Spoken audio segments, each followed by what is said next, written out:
Sir अब हमारा segment है जबरदस्त पब्लिक सब जानती है, तो ये देखते हैं पब्लिक आपसे क्या जानना चाहती है। मुगलों के दौर च ना ਇਹੋ ਜਿਹੀ ਕੁੜੀ ਪਿਆਲੇ 'ਚ ਜ਼ਹਿਰ ਲੈ ਕੇ ਆਂਦੀ ਹੁੰਦੀ ਸੀ। जी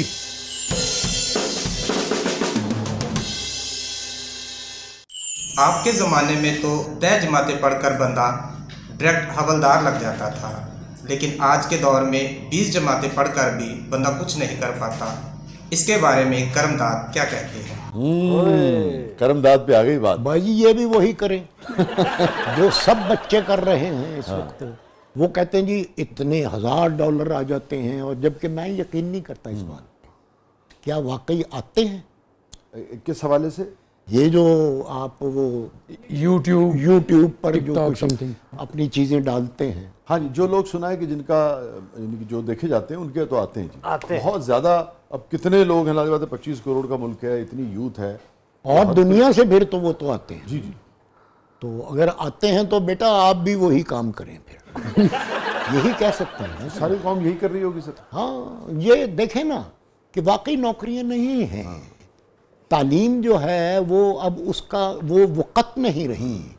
क्यों कि ये भी सुनने, मैंने जब FA का इम्तहान दिया तो मैं बैठा हुआ, मेरे से आगे एक बंदा था, उसको मैंने कहा, उसने एक जो इन्विजिलेटर था उससे एक चिट ली और मुझे कहूँगा भाई ना 10 रुपए दे देना। मैं कह अच्छा ले लें, कहूँगा नहीं होने दो। उसको मैंने 10 रुपए दिए, उसने उसको 10 रुपए दे दिए। मैं कह की ले, कहूँगा सवाल नंबर जरा 4 है ना वो है। इन्होंने ये मशवरा मांगा था करमदाद साहब से।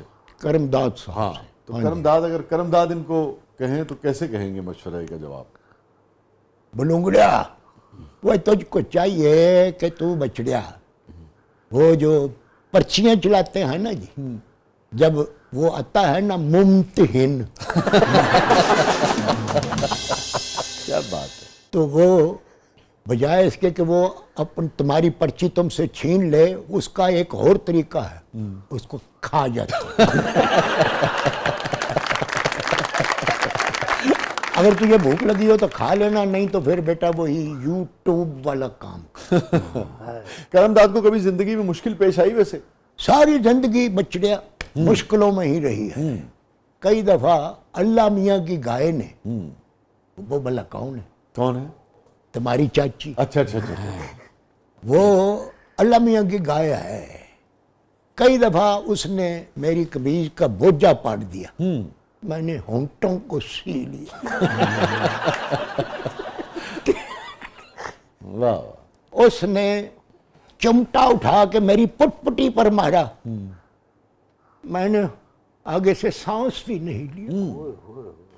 तो मेरे तो हालात ऐसे गुजरे हैं। तो डायरेक्ट हवालदार हो के भी आप बेगम से डरते थे? बहुत डरता था जी। असल में मुझको वहां भर्ती भी एक बेगम ने ही करवाया। सबसे ज्यादा आपको जिंदगी में रिश्वत किसने ऑफर की? सब ही करते थे मगर मैं लेता नहीं था। कभी आपने जिंदगी में रिश्वत नहीं ली? नहीं, मैं खुद नहीं पकड़ता था, पॉकेट कर दिया करता था कि इसमें अपनी खुशी से जो डाल सकते हो डाल लो। कई ऐसे गाहक भी आए जो मिट्टी डाल गए। यार मेरे कोट की जेब में मिट्टी डाल दी तो आप हंस रहे हैं। सबसे ज्यादा किसने पैसे डाले आपकी जेब में?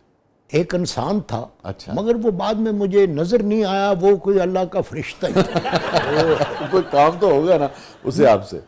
काम उसका जो था वो जरा खतरनाक था, मगर मैं कर गुजरा था।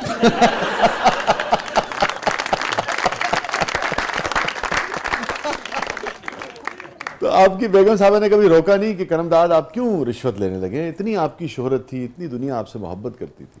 मोहब्बत करती थी तो मैं भी मोहब्बत का जवाब मोहब्बत से करता था। मैंने कभी मुजायज नहीं। और एक मोतियों की लड़ी आपने साथ में इस कैरेक्टर की बनाई हुई थी ना, चन्माई भी है, काका शपाई भी है, और पता नहीं क्या कुछ, और कितना फ्लो था उसके अंदर। देखें आपने तो वो लोग देखे इकट्ठे हुए हुए, तस्वीरें देखी हैं, उनका काम देखा है, लेकिन मैं बड़ा अफसोस करता हूँ इस बात का कि जिस फ्रेम में काफी बंदे खड़े हुए, बीच में मैं भी हूँ, हमारे बहुत सारे साथी जो आए वो इस दुनिया से चले गए। करमदाद को सबसे ज्यादा कौन याद आता है, जाफर हुसैन या सारे ही याद आते हैं जी। हाय हाय। कवि साहब चले गए, जमील फखरी चला गया, आबद भट्ट साहब चले गए। इसी तरह वो जो एक था अपना, उसमें जो सिपाही था हमारा, वो मियाँ खां, वो भी चला गया। लंबा चौड़े जो थे, मियाँ खान साहब। हाँ जी मियाँ खां। करमदाद का थाना खाली हो गया है। थाना खाली हो गया जी। अल्लाह ताला सबको गरीक रहमत फरमाए, आपको सलामत रखे, सेहत दे, लंबी उम्र दे, और ऐसी लोगों में खुशियाँ बांटते रहें, और इन खुशियों के साथ साथ परफॉर्मेंस के ज़रिए शऊर और विजडम और इल्म जो है वो भी आगे बढ़ते रहे। चूँकि ये आप लोगों के काम का हमेशा से खासा था कि लोग एंटरटेन भी होते थे, इरफान साहब लुत्फ़ भी लेते थे और कुछ ना कुछ सीखते भी थे। ये बड़ी बात थी सारे यहाँ पे। शाह साहब, जहाँ एक बात मैं ज़रूर करना चाहूँगा कि जितना अच्छा वो प्रोग्राम था उसमें हमारी तो अदाकारी ही थी जो हम दिलो जान से करते थे, लेकिन उसके जो लिखारी थे यूनुस जावेद साहब, उनको भी हम क्या बात है, सैल्यूट करते क्या बात है। राशिद साहब के लिए भी वो भी नहीं रहे। हाँ, वो भी नहीं रहे राशिद साहब। और ये सिलसिला शुरू हुआ था रगों में अंधेरा से, रगों में अंधेरा। फिर बाद में वही सारे किरदार आप। जी, जी। क्या बात है। और आपका जो तजुर्बा था फिल्म डायरेक्ट हवालदार का तजुर्बा कैसा रहा उस वक्त? बहुत तो अच्छा बड़ी रहा। हिट फिल्म थी मुझे याद। हिट वो फिल्म डायरेक्ट हवालदार हुई थी अल्लाह की रहमत और मेरे कैरेक्टर की वजह से, और दूसरी जो थी चंद माही, वो डेड फ्लॉप हुई थी। वो भी मेरी वजह से और मेरे कैरेक्टर की वजह से डेड फ्लॉप हुई थी। तो मेरा 50-50 का स्कोर रहा। बहुत अच्छे। बड़ा हिट गाना था ना उसमें, मस्त मलंग चकीतई, साडा दादा दिल दिल तंग चकीतई, दे जा दीदार सोने यार मेरी तौबा। तौबा तौबा। मस्त मलंग चकीताई, डाडा दिल तंग चकीताई, तेजा दीदार सुन यार मेरी तौबा तौबा, तेजा दीदार सुन यार। जी इरफान साहब। अस्सलाम वालेकुम इरफान साहब, अगर अंधेरा उजाला आज दोबारा बने तो आपके बेटे सरमद को किस किरदार में कास्ट करेंगे, और करमदाद वाला किरदार सरमद कैसे करेंगे, और आपको लगता है वो आपकी तरह चंद माही और काका शपाई बोल सकेंगे? ये बच्चा तो पुलिस लेकर जा रही जब मैं आया।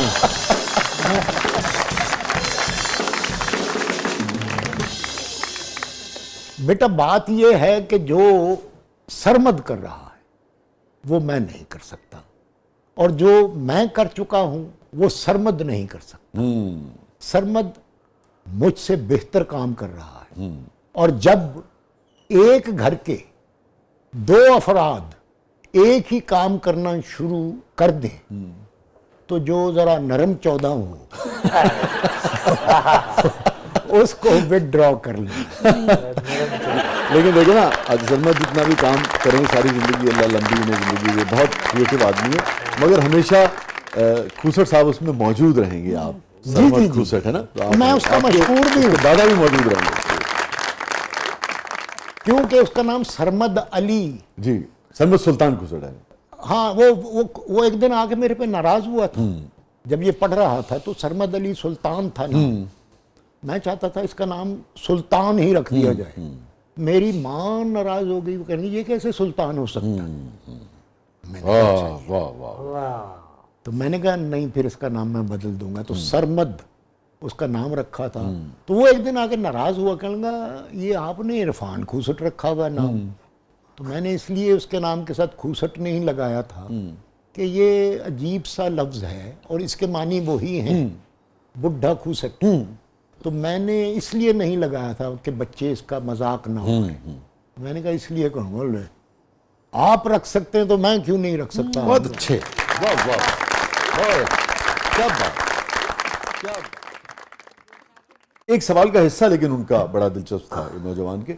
वो कह रहे थे कि अगर आप डायरेक्ट करें तो कौन सा किरदार आप सरमद को ऑफर करेंगे? फर्ज कर लीजिए अंधेरा उजाला दोबारा बन रहा होगा। इसका जवाब तो मैं यही दूंगा कि एक तो सरमद मेरे जितना खूबसूरत नहीं। सरमद एक जवान आदमी है, उसको जवानी का किरदार करना चाहिए, जबकि उसने भी स्टार्ट वहीं से लिया है कि जब ये इस फील्ड की तरफ रागिब हुआ तो इसने कहा कि मैं कुछ लिखना चाहता हूँ। मैंने कहा इसके लिए कुछ पढ़ो। उसने कहा कौन सा लिटरेचर में पढ़ूं? मैंने कहा मैं ला के दूँ। वाह, मैंने पहली किताब जो उसको पेश की थी वो मंटो नामा था। वाह, तो वो पढ़ के तो सुबह उठा ना जब वो, तो मुझे कहने का ये आप खरीद कर लाए थे? मैं कहा नहीं, चुक के ले आया सर। कहने का मज़ा आ गया। वाह, वहीं से वो मंटो का दीवाना हो गया। और फिर उसने वो जो मंटो की फिल्म बनाई, वहाँ मैं समझता हूँ उसे स्टैंडिंग अप्लॉज मिलता था ख़त्म होने पर। वाह, तो मैं बस बच्चों को देख देख कर खुश खुश होते। अगर अंधेरा उजाला में कौन सा किरदार आप ऑफर करेंगे? भाई कोई चोर शोर ही बना दूंगा।